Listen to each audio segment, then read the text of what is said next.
What's up mga kanayon? Ngayong araw pala guys, papunta tayo ng Baguio. Sa mga hindi pala nagtatanong, ay 2 araw kami doon. Hindi rin naman sulit pag 1 araw mo lang doon, kukunti ang mapupuntahan mo. Pero teka lang, magano labat bago tayo makyat. So ayun mga kanayon, nagpapagawa kami dito ng change oil. Love you! Forever! Late na yung pag-akyat namin ng Baguio nito. Pero wala naman problema kasi doon naman kami matutulog. 800 ml lang pala yung nilalagay ko kasi hindi ko naman magagamit pag 1 liter. Hindi naman ako yung nagdadagdag lang ng oil sa engine. Ang itim man! Ang itim mo! Yan na yun pala yung oil niya mga kanayon.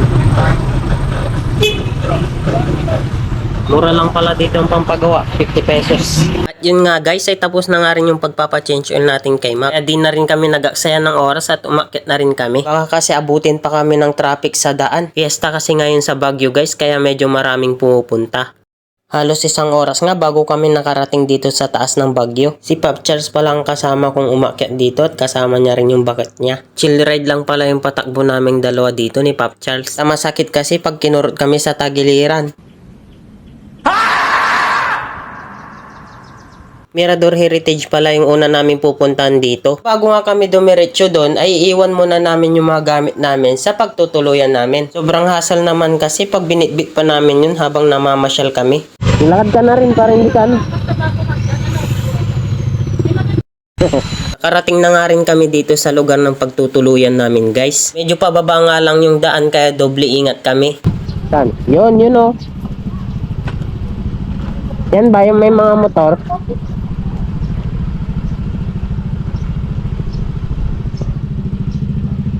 Yan daw ba, Pap?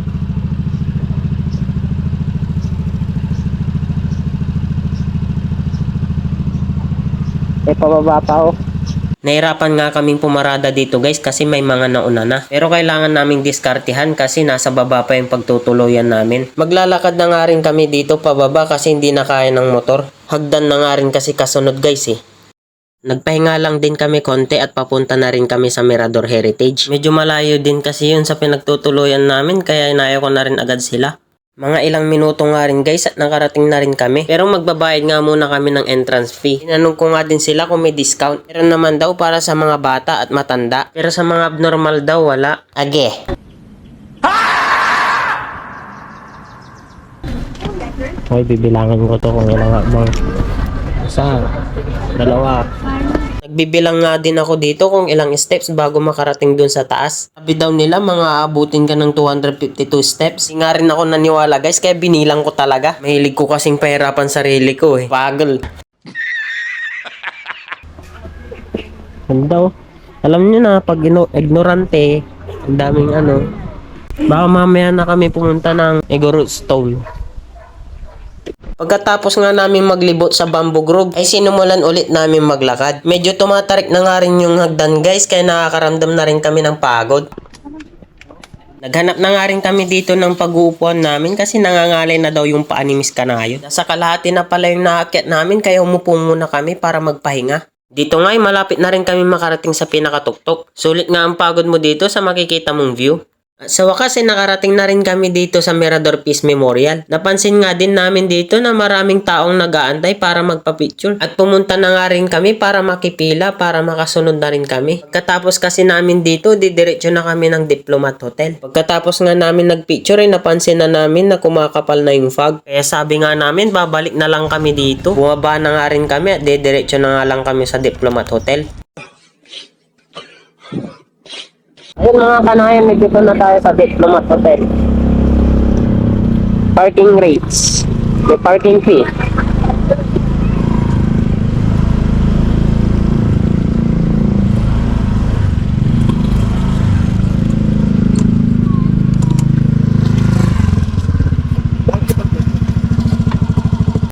So ayun guys, andito na tayo sa Diplomat Hotel. Mag-ghost hunting tayo dito guys. Tingnan nyo kung may biglang sisilip dyan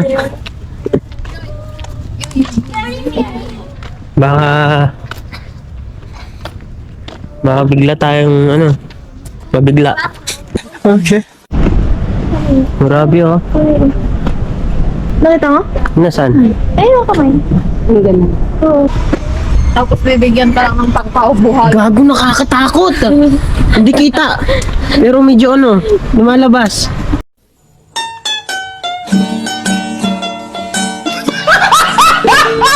Lumalabas yung kanyang nakakatakot man. So yun mga kanayon, dito na tayo sa harap. Bale, nikot muna namin yung sa likod. Tignan mo yung yung usok. Pag ba yan? Ang galing oh. Ang galing! Gusto nga naming i-explore sa loob guys, kaso sinarado daw muna ngayon. Sinabi nga nung guard na sinara daw muna dahil doon sa nangyaring lindol. Daw kasi may mabagsakan ulit at maaksidente. So ayun, din ako nakapag-video papunta dito sa Burnham. Napagdesisyonan na kasi namin na dito muna kami at bukas na lang kami pumunta sa Igorotstone. Alas 4 na kasi ng hapon to guys. Baka kasi pag tumuloy pa kami dun, madatnan na lang namin na sarado. Go.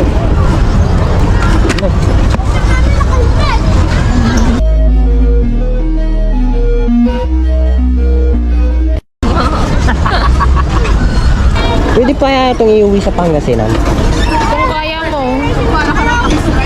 Iwi ko na lang sa Pangasinan, balikan ko na lang yung motor ko. So ayun guys, dahil napagod na rin ako kaya pinasunod ko na rin si Miss Kanayon. Kanina pa kasi siya nagsasabi na gusto niyang subukan. Kaya chillin muna tayo dito guys habang nakaupo. Kaya tayong mga lalaki, pagkatiwalaan din natin ng mga babae kasi wala silang kayang gawin.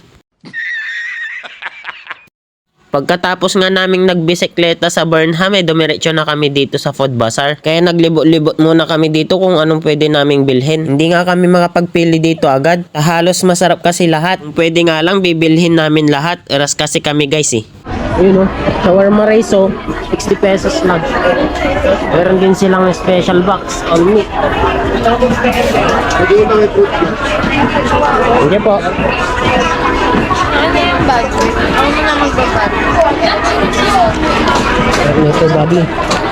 Pagkatapos nga naming namili ng kakainin namin guys, ay umupo na kami dito sa sulok ng Burnham. Mamaya pala guys, ay babalik na rin kami sa pinagtutuluyan namin. Upload ko sa susunod yung part 2 guys. Salamat sa panonood.